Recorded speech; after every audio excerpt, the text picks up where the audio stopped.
Bismillahirrahmanirrahim. Assalamu alaikum. I am Mahveen Batool and I would like to talk to you about the positivity we get from coronavirus situation. Although this situation is hard and tough for us, we can save ourselves by acting upon the advices given to us by doctors. We can make this situation an opportunity for us. Allah has given us a chance to turn to Him, which was not given to many.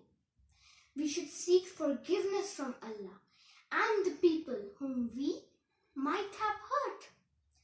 In this situation, we as children should listen to our parents, wash our hands and keep clean. We should also read and listen to moral stories and learn from them.